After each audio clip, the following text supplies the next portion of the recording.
Hi, and welcome to the Single Parent Show, brought to you by Christ, Our Shepherd Ministries. I'm Lapatique Dees, and I'm your host for this segment of the show. The concept of the Single Parent Show is to bring fresh perspectives and real solutions for today's single parents. Our topic today is reaching back to encouragement ahead. And I think you will agree with me. Our next guest, Jim Kirkland, is going to share his story. Many stories relative to his upbringing. Jim was raised by his mom, single parent, not having a father in the home. In addition, Jim and his lovely wife, Janet, adopted two wonderful little girls from China. Jim, welcome to the show. Thank you very much. Thanks for coming. Thank you. Now tell us a little bit about your upbringing. Not having a dad in a home, what was that like for you? My father was in the home until I was about seven or eight. It was interesting. This was in an era when divorce was a little less common.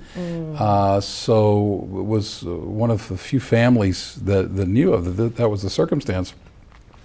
But you know, one of the things, my mother was such a strong and nurturing figure that, you know, I really could say, even at that time, and can really testify now, that it really wasn't that much of a loss. I didn't find myself going, wow, I really got shortchanged because I only had one parent. Now, you know, first and foremost, God was so at work in her life, and she communicated that and was a conduit to myself and my sister, that he gets the credit for that, because it certainly could have turned another way. But with the devotion that my mother had and mother showed us, unquestionable all the way through, that I didn't really feel at a tremendous loss. I had a great relationship with my grandfather.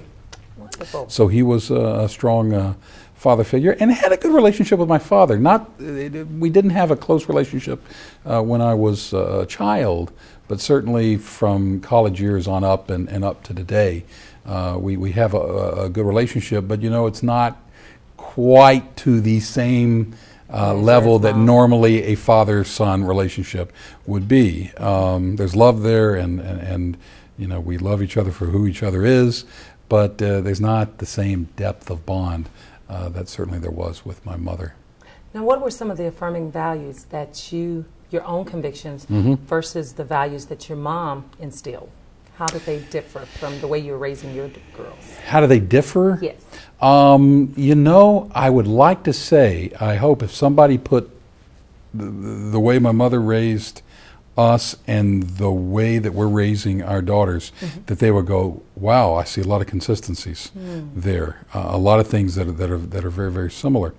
It was not really, I have to confess, until we had our daughters. And I will say that also dovetailed time-wise exactly at the same time that I entered the radio ministry with 106.9 The Light, and consequently was able to really dialogue with a lot of single parents who had come to the station really as an encourager, and God was using the music and the teaching to talk to them.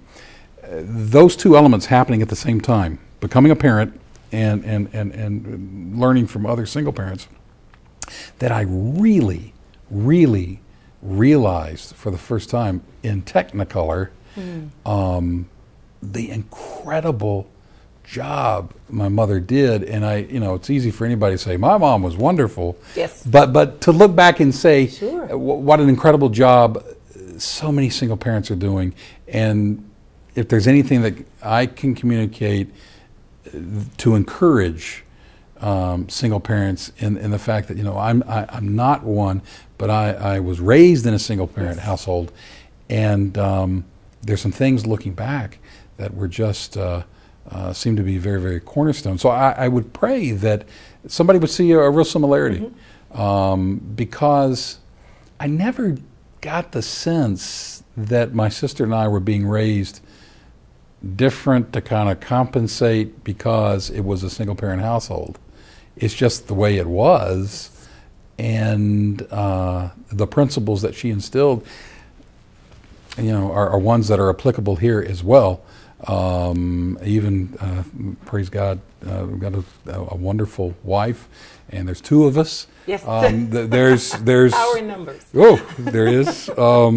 I would say the values and principles, I hope, would be exactly the same as they were. Great. That my mother instilled in us. What about the three necessities? You noted that there are three necessities that you feel that are vital for parents raising kids today. What are those? Can you share a little?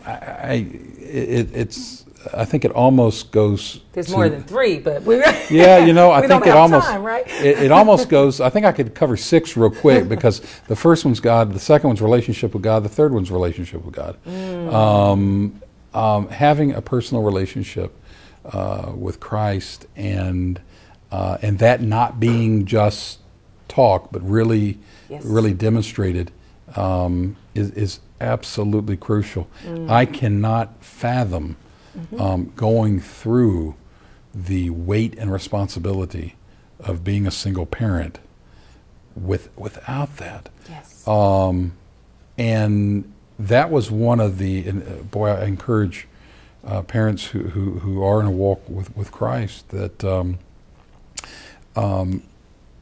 my sister and myself, our first real tangible observation of God at work was, through our mother's life, and wow. How she would be very quick to say that it was God at work, and we don't know how this is going to happen. We don't know where this is coming from. It's all going to work together. It's all going to work together. Yes. And that's faith. My mother had, previous to my parents' divorce, had not worked outside of the home, and that's a double. Yeah, double and plus for her. Had gotten married at 19, so yes. really had never been out in the marketplace. So yeah, from a financial standpoint and a responsibility standpoint, it was intense, and that really gave a lot of God moments in terms of. We're going to put faith. Faith is not just a concept here. We're going to put tires on this and see it go. So first and foremost, a true personal relationship with Christ is just absolutely fundamental. It sounds small to say absolutely fundamental. It is essential. The second, in looking back over those years, I would say is time.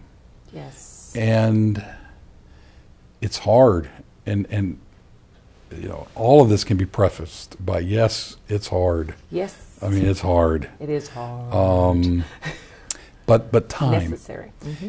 And often we will hear people say, well, don't have a lot of time. We'll make the best of it. And that's a good thing. And then usually comes the statement, after all, it is quality over quantity in terms of the time. And I would, in my opinion, say that is one of the most inaccurate statements that can be made. So true. So true. We all strive for quality time, but sometimes with children, it's just knowing you're there for them and doing the mundane things, and always, by that devotion of time, communicating that they are first. Yes. And then the third would be integrity, and I guess the common vernacular for that would be, walking the talk. Yes, leading by example. Absolutely. Yes.